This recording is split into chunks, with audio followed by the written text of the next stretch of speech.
For the sake of the planet, you will never see them again. Unfolding the crinkling takeout bag, feeling the heat of your fries through the cardboard as you reach in and grab it, the packaging is part of the McDonald's experience. As a global giant, the brand has undergone many changes to their designs, including these 10 McDonald's packaging that you'll never see again. And they're gone forever. Speedee burger wrappers. They are just so darn speedy. Bags and packaging featuring the original McDonald's mascot, Speedee, had the character holding little plaques that said phrases like, "I'm Speedee," or "I'm here." The mascot had a hamburger for a head and a chef's hat perched atop it. He wore a chef's uniform and was often depicted rushing, sometimes with moving legs on a neon sign. He grinned from the red and blue white burger wrappers with a confident wink. He was the mascot and logo for McDonald's from 1955 until 1961, when the restaurant's logo was switched to depict the Golden Arches. His name comes from the Speedee service system, the name given to the system that McDonald's implemented, using many workers who each did one particular step in the food-making process. Most fast food restaurants today implement a similar supply chain system. It's a pretty good system.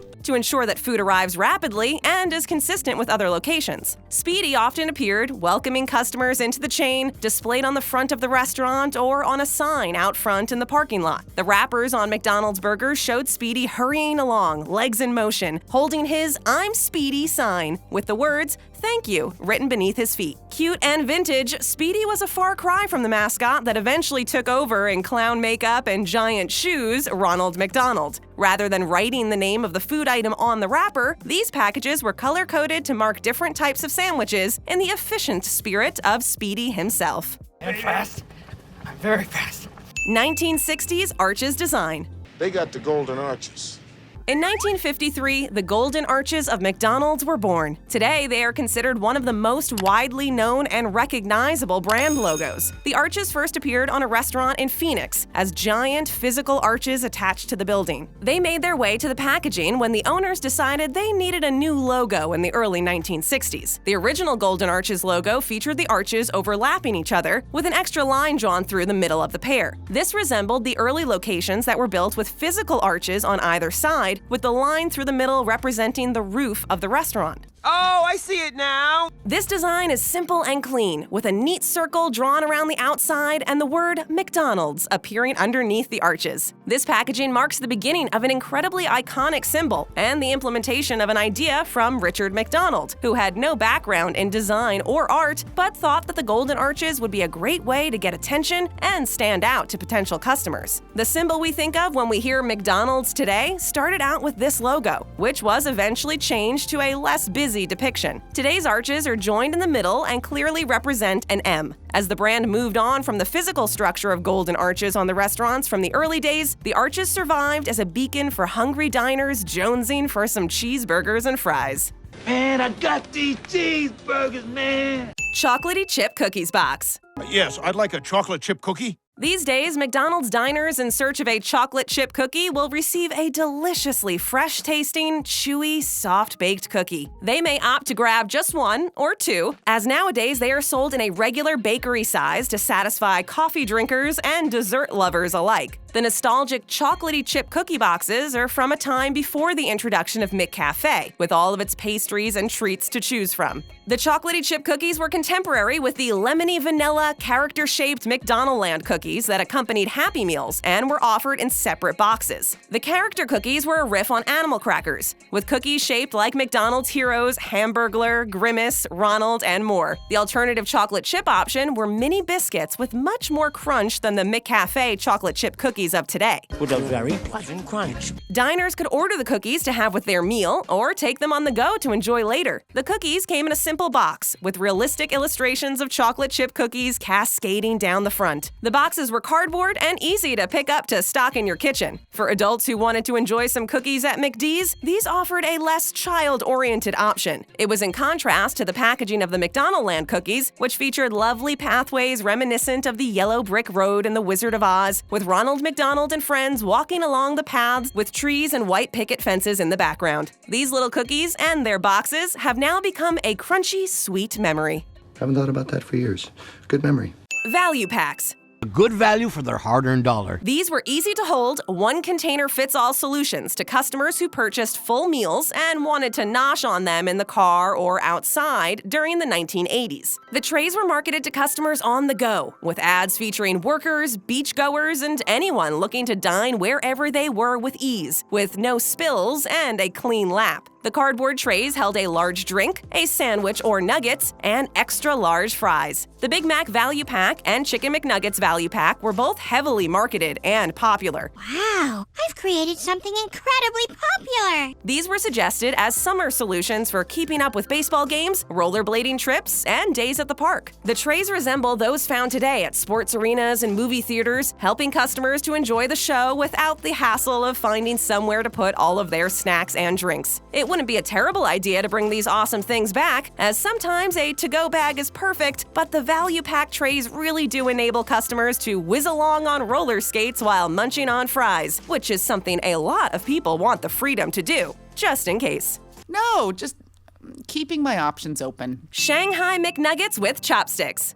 I love the chopsticks. In the mid-1980s, McDonald's offered Shanghai Chicken McNuggets on their menu for a limited time. Marketed as a fun new way to enjoy Chicken McNuggets, the nuggets came in a box with a red and gold design, representing the lucky colors popular during Chinese New Year. The chicken nuggets came with Pan-Asian-inspired sauces, including Cantonese sweet and sour, teriyaki, and a hot mustard. The meal also came with a set of wooden chopsticks in a paper sleeve, as well as a fortune cookie presented as a fortune cookie. The ads showed McDonald's customers struggling to use the chopsticks, attempting different methods of getting the chicken morsels into their mouths. A child is depicted using one of the chopsticks to hold 3 nuggets, kebab style. Another customer sneakily pops a piece of food into his mouth with his fingers, then holds the chopsticks up as if he did it with them.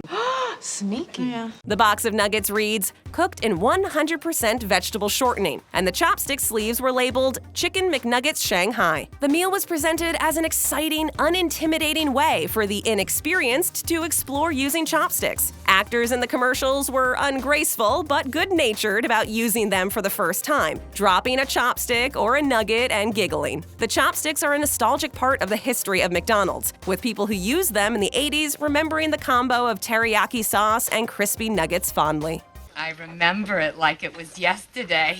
Polystyrene Packages. It's made of polystyrene. The most controversial McDonald's packaging of all time, polystyrene foam, also often referred to as styrofoam, became a hot-button topic in the late 80s. As a product that at the time was made using CFCs, the material was identified as harmful to the ozone layer. Also, as a non-biodegradable product, polystyrene added an additional threat to Mother Earth. The company announced a switch to paper and cardboard in 1990. The polystyrene foam coffee cups and clamshell design burger boxes were part of an era when environmental activism caused serious change. Big changes. The material was a great thermal insulator to keep cheesy beef patties and hot cups of joe nice and toasty, as well as keeping soft drinks nice and cool. McDonald's did continue to use polystyrene cups and trays in some areas, but finally fully phased them out in 2018. Ultimately, this was a positive thing to phase out, and McDonald's created a huge impact by changing their packaging to paper products. But it's still fun to take a little trip down memory lane with these nostalgic food carriers. The foam containers live on in product placements within old movies, like Time After Time and Mac and Me.